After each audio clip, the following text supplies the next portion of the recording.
నమస్తే, welcome to 1 TV news. ముందుగా బులెటిన్లో హెడ్లైన్స్ చూద్దాం.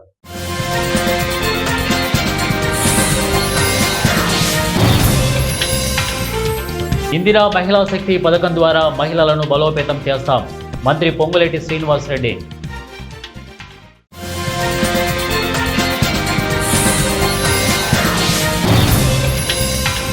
జగిత్యాల జిల్లా లక్ష్మీపూర్ మహాత్మా జ్యోతిబా పూలే బీసీ పాఠశాలలో వికటించిన ఆహారం, అస్వస్థతకు గురైన విద్యార్థినులు.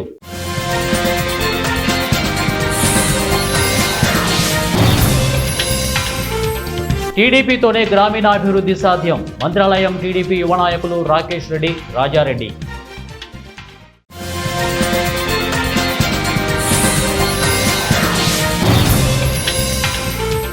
ఖమ్మం జిల్లా వైరా మండలంలో చోరీ, బంగారు నగలు 4 లక్షల నగదు చోరీ. బులెటిన్లో డీటెయిల్స్ చూద్దాం. ఖమ్మం జిల్లా వైరా మండలం విప్పల మడక గ్రామంలో వైరా నెమలి ప్రధాన రహదారి పక్కన ఉన్న ఓ ఇంట్లో దొంగలు చోరీకి పాల్పడ్డారు.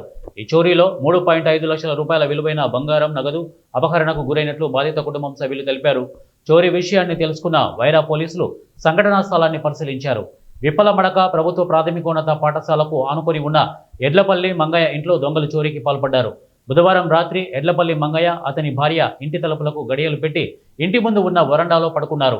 అర్ధరాత్రి తర్వాత గుర్తు తెలియని దొంగలు ఇంటి వెనుక ప్రహారీకి ఆనుకుని ఉన్న పెండదిబ్బపై నుంచి దూకి ఇంట్లోకి ప్రవేశించారు.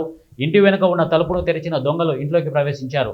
ఇంట్లో ఉన్న లాకర్లోని సుమారు 3 తులాల బంగారము ఆభరణాలను 65,000 నగదును అపహరించారు. గురువారం ఉదయం 5 గంటలకు నిద్ర లేచిన మంగయ్య భార్య తన ఇంట్లో చోరీ జరిగిన విషయాన్ని గుర్తించారు. వెంటనే ఖమ్మంలోని 3 టౌన్ పోలీస్ స్టేషన్లో రైటర్గా పనిచేస్తున్న కుమారుడు ఎడ్లపల్లి పుల్లారావుకు చోరీ విషయాన్ని కుటుంబ సభ్యులు వివరించారు. పుల్లారావు ద్వారా ఈ సమాచారాన్ని తెలుసుకున్న వైరా పోలీసులు చోరీ జరిగిన ప్రదేశాన్ని పరిశీలించారు. చోరీ చేసేందుకు దొంగలు ద్విచక్ర వాహనంపై వచ్చినట్లు పోలీసులు అనుమానిస్తున్నారు. ఖమ్మం జిల్లా కూసుమంచిలోని ప్రభుత్వ ఉన్నత పాఠశాలలో ఇందిరా మహిళా శక్తి సంబరాల కార్యక్రమంలో రెవెన్యూ శాఖ మంత్రి పొంగులేటి శ్రీనివాసరెడ్డి పాల్గొన్నారు. ఈ కార్యక్రమంలో ఆయన మహిళలకు వడ్డీ లేని రుణాలు, చెక్కులు, లోను, బీమా, ప్రమాద బీమా చెక్కులు పంపిణీ, రేషన్ కార్డులను పంపిణీ చేశారు. ఈ సందర్భంగా పొంగులేటి మాట్లాడుతూ, ఎంత ఎత్తు ఎదిగినా, ఎన్ని పేరు ప్రఖ్యాతలు సంపాదించినా తల్లికి కొడుకు కొడుకే. నాకు నా పాలేరు నియోజకవర్గానికి తల్లి కొడుకుల సంబంధమని, మీ అందరి దీవెనలతో నన్ను ఆశీర్వదించి నన్ను అసెంబ్లీకి పంపించినందుకు ఎల్లప్పుడూ రుణపడి ఉంటామని అన్నారు. ఇందిరమ్మ రాజ్యం కోసం ఆనాటి నిరంకుశత్వ పాలనకు స్వస్తి చెప్పారని, అందుకే ఇందిరా మహిళా శక్తి పథకం ద్వారా రాష్ట్ర వ్యాప్తంగా ప్రతి నియోజకవర్గంలో సంబరాలు ఏర్పాటు చేశామని అన్నారు. ఆనాటి ప్రభుత్వం బెల్ట్ షాపులను ప్రోత్సహిస్తే నేటి ఇందిరమ్మ రాజ్యంలో రేషన్ షాపుల ద్వారా సన్నబియ్యం పంపిణీ చేస్తున్నామని అన్నారు. ఎక్కడ ఓట్ల అవసరం ఉన్న చోటే రేషన్ కార్డులు ఇచ్చారని అన్నారు. రాష్ట్ర ముఖ్యమంత్రి రేవంత్ రెడ్డి 5,40,000 రేషన్ కార్డులు ఇచ్చామని అన్నారు. రేషన్ కార్డులో కుటుంబ సభ్యుల పేర్లు ఆనాటి ప్రభుత్వం ఇవ్వలేదని, ఇందిరమ్మ రాజ్యంలో రేషన్ కార్డు కొత్త పేర్లు కూడా జమ చేశామని అన్నారు. రైతు భరోసా ఉంది.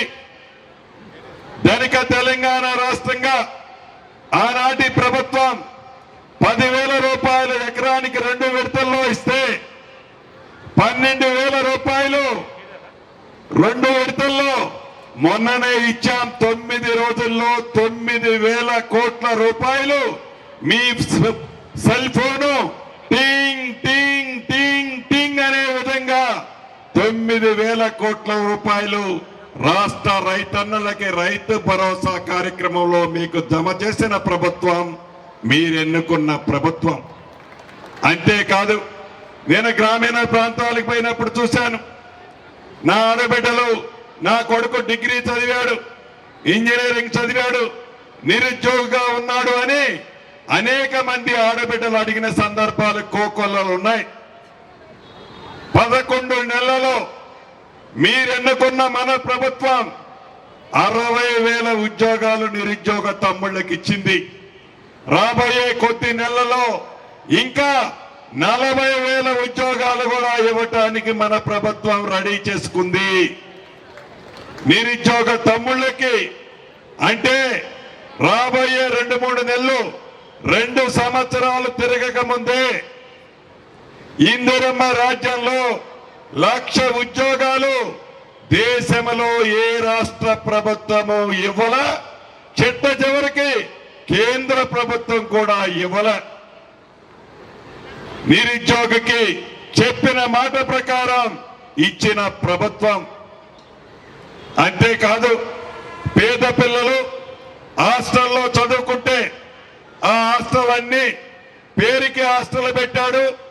అవి కోళ్ల ఫారాలు, రైస్ మిల్లులు మూతపడ్డాయి. అటువంటి వాటిలో పెట్టాడు. సరిగ్గా బువ్వ కూడా పెట్టలే. అటువంటి దాంట్లో మన ప్రభుత్వంలో డైట్ ఛార్జీలు 40% పెంచాం.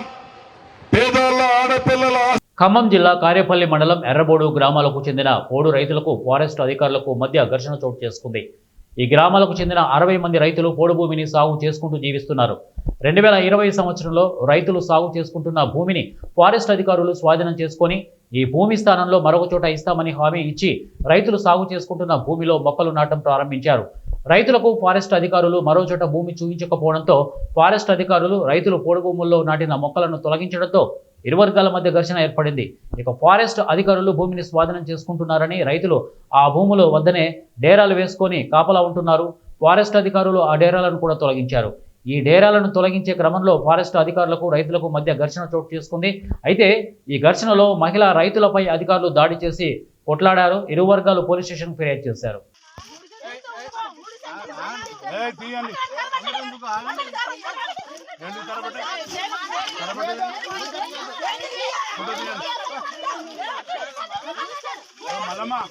భద్రాద్రి కొత్తగూడెం జిల్లా ఇల్లందులో రెవెన్యూ శాఖ మంత్రి పొంగులేటి శ్రీనివాసరెడ్డి, మహిళా శిశు సంక్షేమ శాఖ మంత్రి సీతక్క, ఎమ్మెల్యే కోరం కనకయ్య ఆధ్వర్యంలో జరిగిన కార్యక్రమంలో పాల్గొన్నారు.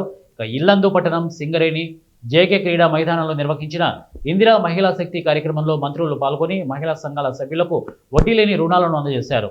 ఈ సందర్భంగా నిర్వహించిన సభలో మంత్రి పొంగులేటి మాట్లాడుతూ రాష్ట్రాన్ని 10 సంవత్సరాలు పాలించిన రావణాసురుడి పాలన మహిళల దీవెనలతో కాంగ్రెస్ ప్రభుత్వం పారదోలిందని చెప్పారు. గత ప్రభుత్వం ధనిక రాష్ట్రం అని చెప్పి చేయలేని పనులను ఆర్థిక ఇబ్బందులు ఎదుర్కొంటున్న తమ ప్రభుత్వం చేసిందని వారు అన్నారు.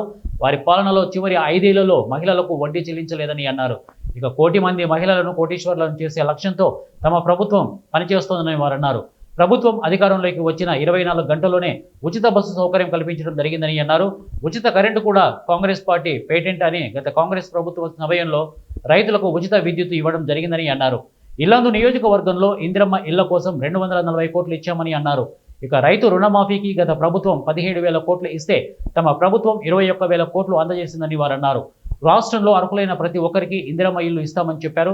రాబోయే స్థానిక సంస్థల ఎన్నికల్లో ఆడబిడ్డల దీవెనలు ఉండాలని మంత్రి ఆకాంక్షించారు. ఈ కార్యక్రమంలో పాల్గొన్న మంత్రి సీతక్క మాట్లాడుతూ స్థానిక సంస్థల ఎన్నికల్లో 50% మహిళలే పాలన చేపడతారని తెలిపారు. ఇక ప్రతి మహిళను కోటీశ్వరాలుగా చేసి వారి కళ్ళలో ఆనందం చూడడమే రేవంత్ నేతృత్వంలోని ప్రభుత్వ లక్ష్యమని తెలిపారు. ప్రభుత్వం వడ్డీ లేని రుణాలు 26,000 కోట్ల వరకు ఇచ్చేందుకు సిద్ధంగా ఉందని, 60 సంవత్సరాలు దాటిన మహిళలను డ్వాక్రా సంఘం సభ్యురాలుగా గుర్తించాలని అన్నారు. మహిళలకు చేనేత చీరలు ఇచ్చేందుకు ఏర్పాట్లు జరుగుతున్నాయని, సోలార్ విద్యుత్, పెట్రోల్ బంకులు మహిళా సంఘాలకు ఇచ్చేందుకు ప్రభుత్వం సిద్ధంగా ఉందన్నారు. కావాల్సిన అవసరం లేదు. పేదవాళ్ళందరికీ ప్రతి గ్రామంలో, ప్రతి పట్టణంలో అర్హులైన ప్రతి వాళ్ళకి ఎన్ని ఆర్థిక ఇబ్బందులున్నా, ఎన్ని కష్టాలు వచ్చినా, ఎన్ని కుళ్ళు కుతంత్రాలు పండినా పేదవాడికి చెప్పిన ప్రతి మాటని మీ దీవెనలతో ఉన్న ఈ ఇందిరమ్మ ప్రభుత్వం చేయటానికి సిద్ధంగా ఉంది. కాబట్టి ఇల్లు రాని వాళ్ళు నా ఆడబిడ్డలు నా ముఖంకెళ్ళి చూస్తున్నారు. ఇళ్ల మంత్రి కదా సీనన్న, ఇంకేమీ చెప్పట్లేదని. ఆడబిడ్డలకి ఈ వేదిక మీద నుంచి ఒకటే చెప్తున్నా, ఆ ఎర్రకోక అక్క 100కి 100% ఒక్కసారి ఇచ్చి మనం చేతులు దింపుకొని పోం. విడతల వారీగా ఇంకా 3 సార్లు అర్హులైన ప్రతి పేదవాళ్ళకి ఈ ప్రభుత్వం, మీ ప్రభుత్వం పక్కా ఇందిరమ్మ ఇల్లు ఇస్తుందని కూడా మనస్ఫూర్తిగా మీ అందరికీ తెలియజేస్తూ, మీరు అనుమతిస్తే నా సొంత నియోజకవర్గం పాలేరులో కూడా ఇదే సైజులో ఆడబిడ్డలు వచ్చి కూర్చున్నారు. సీతక్క ఇక్కడ మాట్లాడుద్ది, మీ నాయకులు, అభిమాన నాయకులు, ఎమ్మెల్యే గారు ఉంటారు. మీరు తప్పకుండా అక్క అందరూ మాట్లాడతారు. నాకంటే ఇంకా అక్క చాలా ముఖ్యమైన అంశాలు మీకు చెప్పుద్ది.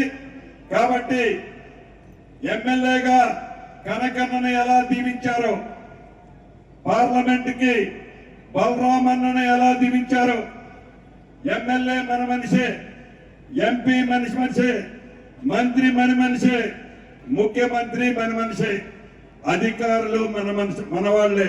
ఈ సందర్భం మీ అందరికి ఒకటే మాట, మీ అందరు కూడా మీరు తెచ్చుకున్నటువంటి ప్రభుత్వం ఇందిరమ్మ రాజ్యం.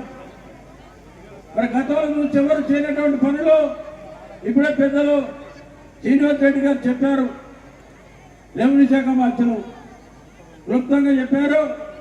మిగతాయి కూడా అక్కగారు మన పెద్ద గారు మహిళలకు సంబంధించినటువంటి ఏమేమి సంక్షేమ పథకాలు ఇచ్చామో, ఏమి చేశామో, ఇల్లు ఇచ్చాం, కరెంట్ ఇచ్చాం, గ్యాస్ ఇచ్చాం, రేషన్ కార్డు ఇచ్చాం, ఇవన్నీ కూడా వారు వివరంగా చెప్పడానికి ఉన్నారని చెప్పి మీ అందరికి విజ్ఞప్తి చేస్తూ, మీరు చాలా మన సమయం 12 గంటలకు వచ్చారు కాబట్టి మిగతా విషయాలను కూడా అక్క మన ప్రియమైన మంత్రి గారు, మీ అందరూ నాయకురాలు చైతన్య గారు పిల్లల్ని బాగా చదివించుకోవాలి, మీ కుటుంబాలు సంతోషంగా ఉండాలని మనస్ఫూర్తిగా కోరుకుంటూ, ఈ రోజు ఇందిరమ్మ ఇల్లులు ఇచ్చినా లేడీస్కే ఇచ్చినాం. అదే కాకుండా ఒకవేళ ఇల్లు కట్టుకోవడానికి మీ చేతిలో డబ్బులు లేకున్నా మహిళా సంఘాలతో ముందుగా వాళ్ళకు కొన్ని డబ్బులు అప్పుగా ఇప్పించి, మన సీనన్న గారు డబ్బులు వేయంగానే ఇందిరమ్మ కొద్దిగా బేస్మెంట్ లేకుండానే మళ్ళీ వాళ్ళ సంఘం డబ్బులు సంఘానికి ఇప్పిస్తున్నాం. అంటే ఇదే బయట సంఘం కాకుండా వేరే ఉంటే మీకు ఆ సపోర్ట్ ఉండదు. ఇవాళ రేషన్ కార్డులు ఇస్తా ఉన్నాం, మహిళల పేరు మీదనే వస్తా ఉన్నాయి. ఇల్లులు వచ్చినా మహిళల పేరు మీదనే, పట్టాలు వచ్చినా మహిళల పేరు మీదనే. కాబట్టి మహిళా శక్తి ఎదగాలి. మహిళలు ఎప్పుడు కూడా మగవాడు ఎల్లగొట్టే ఇక మేము ఎక్కడో రోడ్డు మీద పడి బతుకుతాం అనేది లేదు. ఇంటికి ఓనర్ల మేమే, రేషన్ కార్డు ఓనర్ల మేమే, మహిళా సంఘాలలో సభ్యులలో ఉండి డబ్బులు మాయే, మీరే మా దగ్గరికి రావాలని అయినా మమ్మల్ని వదిలేసి కాదు అనే పరిస్థితి ఈరోజు మహిళలందరూ కూడా మరి తీసుకురావాలి. అట్లనే నేను ఒకటి ఇంతకుముందు నేనే డిజేబుల్ కూడా చూసేది వికలాంగులు, దాంట్లో కూడా పాపం వికలాంగులు వాళ్ళ పేర్ల మీద కూడా ఇల్లులు ఇచ్చినాం. ఎందుకంటే వాళ్ళ మంచోళ్ళనే చూస్తలేరు, కొంతమంది మానవత్వం లేని కొడుకు బిడ్డలు వాళ్ళని చూస్తారని వాళ్ళ పేరు మీద కూడా వికలాంగులకు కూడా డైరెక్ట్ వాళ్ళ పేరు మీద కూడా ఇంటి నిర్మాణం, ఇంటి హక్కు పత్రం ఇవ్వడం జరిగింది. కాబట్టి మీరందరూ క్రమశిక్షణ ఉండాలి, సిన్సియారిటీ ఉండాలి, అదేవిధంగా మానవత్వం ఉండాలి, అమ్మతనం. ఎవరైనా బాధలో ఉంటే వాళ్ళకి ఖచ్చితంగా మనం ఒకప్పుడు గుప్పెడు బియ్యం పోసుకొని మరి ఎన్నో మంచి కార్యక్రమాలు చేసేది. అలా మంచి కార్యక్రమాలు చేసి మీరందరూ రాష్ట్రానికి మీ ఇల్లందు నుంచి మీరు మంచి గొప్ప గొప్ప కార్యక్రమాలు చేసి ఆదర్శంగా ఉండాలని మా అక్క చెల్లెలను కోరుకుంటూ, జగిత్యాల రూరల్ మండలం లక్ష్మీపూర్ గ్రామంలో మహాత్మా జ్యోతి బాపులే బీసీ పాఠశాలలో విద్యార్థినులు అస్వస్థతకు గురయ్యారు. బుధవారం రాత్రి భోజనం వికటించి 30 మందికి వాంతులు కావడంతో విద్యార్థినులు ఆసుపత్రిలో చేరారు. 6 విద్యార్థినులకు తీవ్ర అస్వస్థత కావడంతో డిఎంహెచ్ఓ ఆదేశానుసారం మాతా శిశు ఆసుపత్రిలో చేర్పించి మెరుగైన చికిత్స అందిస్తున్నారు. ఇక జిల్లా ఆహార నియంత్రణ అధికారి అలాగే పాఠశాలలను సందర్శించి ఆహార పదార్థాల శాంపిల్స్ సేకరించారు.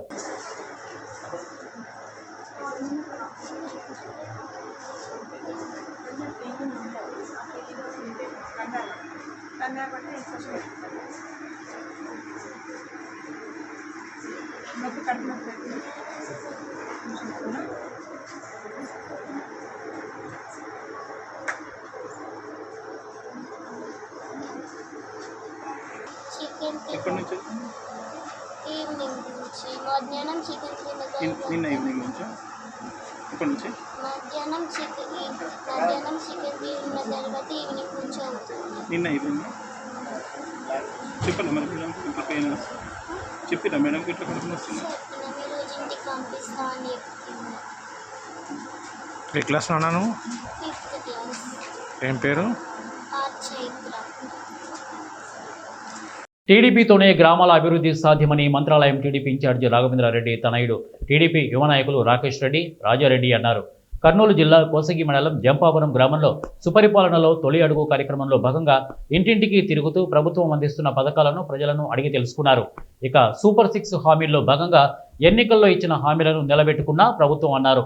ఈ కార్యక్రమంలో ఆర్లబండ సహకార సంఘం చైర్మన్ నడిగేని అయ్యన్న, మాజీ జెడ్పీటీసీ తోవి రామకృష్ణ, నడిగేని చిన్న తాయన్న, బసవరాజు, రంగారెడ్డి తదితరులు ఈ కార్యక్రమంలో పాల్గొన్నారు.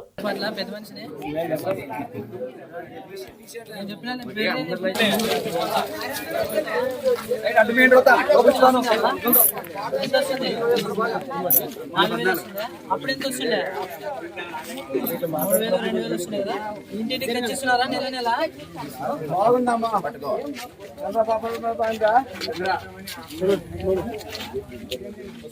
నాగర్ కర్నూలు జిల్లా ఆమ్రాబాద్ మండలంలో గల దోమలపెంట గ్రామాన్ని బ్రహ్మగిరిగా మరియు ఈగలపెంటను కృష్ణగిరిగా పేరు మార్పిడి చేస్తూ తెలంగాణ ప్రభుత్వం ఉత్తర్వులు జారీ చేసింది. బ్రహ్మగిరి నామకరణ సూచిక బోర్డును ఏర్పాటు చేసి స్థానిక ఎమ్మెల్యే డాక్టర్ చిక్కుడు వంశీకృష్ణ ప్రారంభించారు. ఈ కార్యక్రమంలో మండల నాయకులు, స్థానిక గ్రామ నాయకులు, ప్రజలు పాల్గొన్నారు. ఇప్పుడే ఈ దోమలపెంట అనే గ్రామాన్ని బ్రహ్మగిరిగా మార్చడం జరిగింది. గవర్నమెంట్ ఆఫ్ తెలంగాణ గౌరవ ముఖ్యమంత్రి గారు అదే ప్రజల కోరిక మేరకు ఈ ప్రాంతం ఈ పెంట అనే పదం ఉండకూడదు, పెంట అనే పదం ఉండకూడదు, దోమల పెంట, ఈగల పెంట అనే పదం ఉండకూడదు అని చెప్పి ఇది బ్రహ్మగిరి, అక్కడ ఈగల పెంట అంటే అక్కడ జనుకో కాలనీ ఉండే అది కృష్ణగిరి, గ్రామ పంచాయతీ బ్రహ్మగిరిగా మార్చడం జరిగింది. కాబట్టి ఇక్కడ ఉన్నటువంటి వ్యాపారవేత్తలకు, అధికారులందరూ కూడా విజ్ఞప్తి చేస్తూ ఉన్నాం. వెంటనే మీ బోర్డు కూడా బ్రహ్మగిరిగా మార్చుకోవాలని కోరుతూ యావత్ తెలంగాణ రాష్ట్ర ప్రజలందరూ కూడా విజ్ఞప్తి చేస్తూ ఉన్నాం. దోమలపెంట కాదు, బ్రహ్మగిరి, ఈగలపెంట. బులెటిన్ ముగించే ముందు హెడ్లైన్స్ మరొకసారి.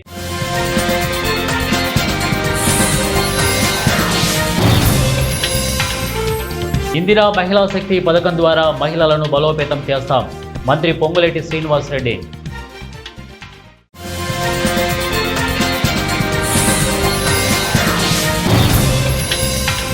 జగిత్యాల జిల్లా లక్ష్మీపూర్ మహాత్మా జ్యోతిబా పూలే బీసీ పాఠశాలలో వికటించిన ఆహారం, అస్వస్థతకు గురైన విద్యార్థినులు.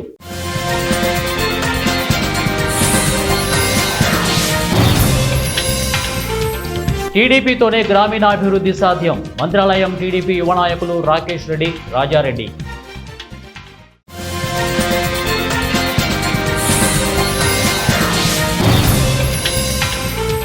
ఖమ్మం జిల్లా వైరా మండలంలో చోరీ, బంగారు నగలు, 4 లక్షల నగదు చోరీ. ఇవి బులెటిన్ అప్డేట్స్. నెక్స్ట్ బులెటిన్లో కలుద్దాం. Until then keep watching 1 TV news. ప్రతిక్షణం ప్రజల పక్షం.